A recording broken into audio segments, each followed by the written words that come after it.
Hello, hello, hello. Bonsoir. J'espère qu'on est bien portant, qu'on va bien.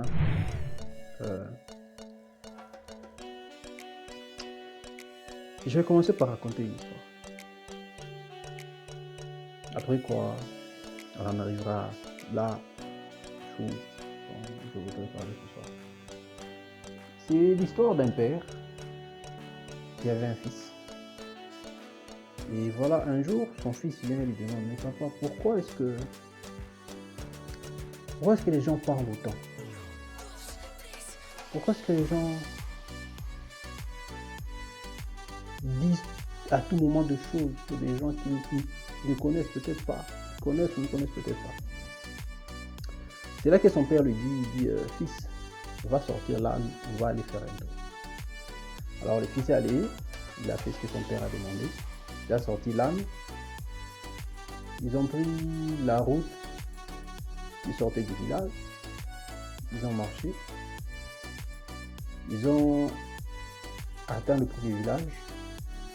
À l'entrée du village, le père dit au fils, voilà, moi je vais monter sur le dos de l'âne, toi tu vas marcher et on va traverser le village.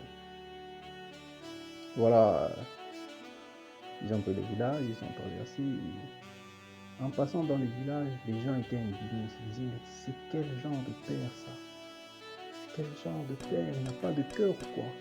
Comment est-ce qu'il peut monter sur le dos de l'âne alors que son fils est là, il est en train de marcher à pied, lui il est seul sur le dos de l'âne. Mais le fils se fatigue, voilà, lui il est vieux, il a suffisamment de force pour marcher, il a suffisamment de force pour se prendre en charge et tout ça. Voilà, le père n'a rien dit, ils ont traversé ce premier village. À la sortie du village, il est descendu de l'âne, il a dit, fils, as-tu entendu? Le fils a dit, oui, j'ai entendu. Il a dit, ok. Ils ont marché encore. Ils sont arrivés au niveau du deuxième village, ils ont atteint le deuxième village. Là, il a dit au fils, voilà, tu vas monter sur le dos de l'âne, et moi je vais marcher. On va traverser le village et on verra ce qui va se passer. Alors, ils ont pris le village, ils ont traversé, et en traversant, il y avait des gens autour qui étaient là, qui se disaient, mais qu'est-ce qui se passe? Qu'est-ce qu'il y a? Comment est-ce qu'un fils peut permettre à son vieux père de marcher alors que lui, fils jeune, il est fort, il est vigoureux? Lui, il est sur le dos de l'âne alors que son vieux père est en train de marcher tout seul. Mais ce n'est pas possible, ça. Et là, ils ont traversé ce village. Le père a dit au fils, as-tu entendu? Le fils a dit oui. J'ai entendu, mais je ne comprends toujours pas. Il dit, ok, allons-y. Cap vers le troisième village. Ils ont marché. Ils ont atteint le troisième village. Ils ont pris la route d'entrée dans le village. Et là, le père a dit au fils, voilà. Cette fois-ci, on va procéder différemment. On va tous les deux monter sur le dos de l'âne et on va traverser le village. Voilà, ils ont fait comme dit. Ils ont pris la route d'entrée dans le village. Ils ont entré dans le village sur le dos de l'âne. Et voilà, ils sont entrés comme ça. Et en entrant, il y avait des gens dans ce village. Ils se disaient, mais ces gens sont fous, quoi. Comment est-ce qu'à eux deux, ils peuvent monter sur un âne? Pauvre bête. Ils n'ont même pas pitié. Ils l'épuisent. Ils vont tuer cette bête. Elle n'a pas suffisamment de force. Peut-être qu'elle n'a pas bien mangé. Mais eux, ils n'ont pas de cœur. Ils sont inhumains. Tranquillement, ils ont traversé le village. Le père a dit au fils, j'ai entendu. Le fils dit oui. J'ai entendu, mais je ne comprends toujours pas la nuance. Je ne saisis toujours pas ce que tu veux me dire. Il dit, ok, zéro problème. Continuons notre route. Et voilà qu'ils arrivent à l'entrée du quatrième village, le quatrième et le dernier. Et autour de ce village, le père dit au fils, ni toi ni moi ne montons sur l'âne. On va simplement se contenter de tenir l'âne et de passer avec dans le village. Ils ont procédé comme voulu, comme dit. Et en traversant comme ça, forcément les gens qui étaient dans le village, ils se sont révoltés pour dire, mais ces gens sont inconscients. À quoi bon avoir un âne si c'est pour ne pas le monter? Comment vous pouvez avoir un âne, mais vous ne le montez pas? C'est incompréhensible. C'est incompréhensible. Mais à quoi bon avoir un âne, finalement? Ni le Père, ni le Fils, ni le Père, ni le Fils ne sont montés sur l'âne. Ils se sont simplement contentés d'y traverser.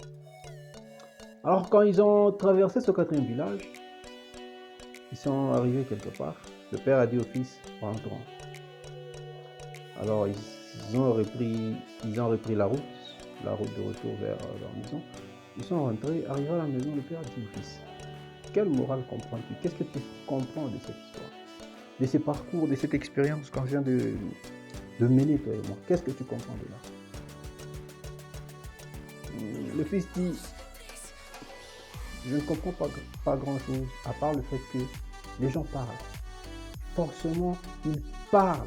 Quelle que soit la situation, ils parlent. Quel que soit le contexte, ils parlent. Ils ne s'arrêtent pas de parler. Alors le Père dit au Fils, Fils, je crois que tu as compris. C'est que je voulais t'enseigner. Je crois que tu l'as compris. Tu comprendras que la vie telle qu'on la vit,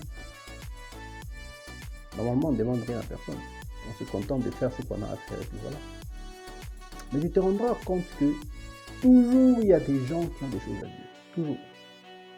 Toujours il y a des gens qui ont toujours une pensée à émettre sur toi. Toujours il y a des gens qui ont toujours leur opinion à donner sur toi, sur ta vie, sur la manière de faire X, Y ou Z choses. Toujours il y a des gens comme ça. En soi, tu ne les calcules pas. En soi, tu n'attends rien d'eux.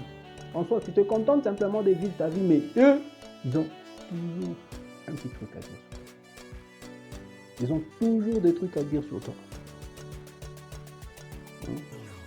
Ils ont toujours des trucs à dire sur toi. Ce monde est parfois bizarre et incompréhensible. Les gens sont comme ça. Les gens sont comme ça. Dans cette vie, tu peux être un individu calme, solitaire, retiré. Tu vis ta vie seul dans ton coin. Quelqu'un va se lever pour dire, mais celui-là, il se prend pourquoi? Il croit qu'il est où? Il parle jamais aux gens, il n'en fait qu'à sa tête et tout ça. Tu as beau changer, tu te dis, ouais, désormais, je deviens une personne sociale, je change avec les gens, j'interagis avec les autres, avec la communauté, je leur parle et tout ça. Ils auront toujours des choses à dire sur toi. Ils vont toujours revenir et dire, mais celui-là, il sait quoi? Pourquoi il parle aux gens comme ça? Il pense que lui peut être l'ami de tout le monde? Il pense que lui connaît tout le monde? Il pense que... Il y aura tellement de réponses que... Tu peux dans la vie te dire, je décide d'être une personne de taille normale, une personne svelte, une personne, qui n'a pas une masse assez importante. Je dis, ouais, moi dans la vie, j'ai pesé max 80 kg. Les gens auront toujours à dire sur ta masse. Tout comme tu peux te lever un jour et te dire, moi je veux peser 150 kg par exemple. Ils auront toujours à dire. Tu peux être noir de teint, comme moi par exemple. Ils auront à dire. Tu peux aller te décolorer le teint ou je sais pas, prendre des produits éclaircissants. Il y aura toujours quelque chose à dire. Tu peux dire quelque chose sur toi, les gens diront toujours. Tu peux ne pas dire, ils diront toujours. Donc, la morale de l'histoire, c'est que dans la vie que nous vivons, il y a toujours des gens qui parlent. Ça, c'est évident. Il y a toujours des gens qui parlent. Il y a toujours des gens qui ont à dire sur ta vie. Alors, qu'est-ce que toi tu en fais? Tu fais quoi de tout ça? Tu restes là, assis, à te plaindre, à ruminer, à penser sur ce que les gens ont dit sur toi. Ça ne t'apporte rien de positif. Ça ne t'apporte rien, alors rien du tout. Tu finis malheureux, tu finis par te poser des questions, tu finis gris, tu finis peut-être même solitaire. Tu te renfermes dans ton coin avec ton chagrin, tes pensées, peut-être même tes idées noires. Mais en fait, ça n'a rien changé aux gens. Ceux-là même qui parlent sur toi, le simple fait de parler sur toi n'a rien changé en eux. Ça n'a rien changé en eux. C'est plus toi qui es impacté, c'est plus toi qui es atteint. Donc ça ne t'apporte rien du tout. À quoi bon écouter ces choses? Parfois, ne les écoute même pas. Contente-toi de simplement passer ta route, de continuer ton chemin, de faire ce que tu as à faire. Et puis voilà. Parce que il y a toujours une leçon, il y a toujours une histoire, c'est que quand quelqu'un parle sur toi, quand quelqu'un parle en bien ou en mal sur toi, la personne exprime son opinion. La personne exprime ses pensées, elle exprime ce qu'elle trouve être juste.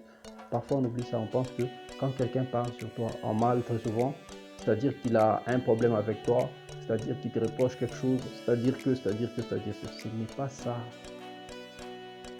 La personne a juste un problème avec le fait que tu sois toi. La personne a juste une difficulté avec le fait que tu puisses vivre la vie telle que tu l'as vivre. Souviens-toi, tu n'as de compte à rendre à personne. Tu n'as de compte à rendre à personne, si ce n'est au Créateur lui-même. Quand tu es venu dans ce monde, quand Dieu a fait que tu sois celui que tu es, il n'a pas dit que tu venais accompagner quelqu'un. Il n'a pas dit que tu allais finir numéro 2 dans une certaine histoire, parce que souviens-toi que là au ciel, chacun a une histoire spécifique, où il est le héros, où il est le guerrier, où il est l'acteur. Là au ciel, il y a une histoire où chaque être humain a un parcours spécifique. Il est, comme on l'appelle en Swahili, le film. Le film là aussi. Ton histoire, c'est ta mission, c'est ta marche. Vis-la comme tu te dois de la vivre. Expérimente les choses telles que tu le dois. Fais ce que tu as à faire. N'écoute pas les autres. Parce qu'après tout, ce qu'ils disent sur toi, ce ne sont que leurs frustrations, ce ne sont que leurs peurs, leurs craintes, ce ne sont que leurs difficultés, ce ne sont que leur cœur noir, leurs pensées noires, je ne sais quoi.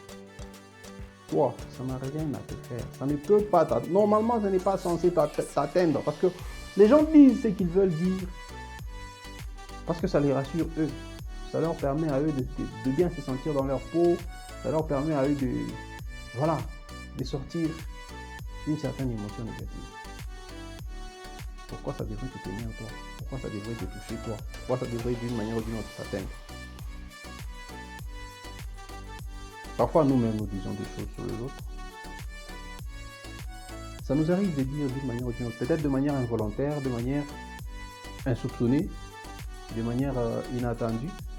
Tu peux dire quelque chose sur quelqu'un. Ah voilà par exemple l'autre, moi je ne l'apprécie pas, il a une grosse tête par exemple. Voilà, tu l'as dit, tu t'en fous, c'est passé comme ça. Mais lorsque l'autre apprend que tu as dit que tu n'aimes pas sa grosse tête, ça lui fait des trucs. Normalement ce n'est pas censé lui faire des trucs. Alors, à quoi bon être sensible à ce point? À quoi bon se faire autant de sang d'encre? À quoi bon se laisser atteindre par les mots des uns des autres? Moi je n'en vois pas l'importance. Vali Moyombe mon nom, the bro. Yeah, check it out.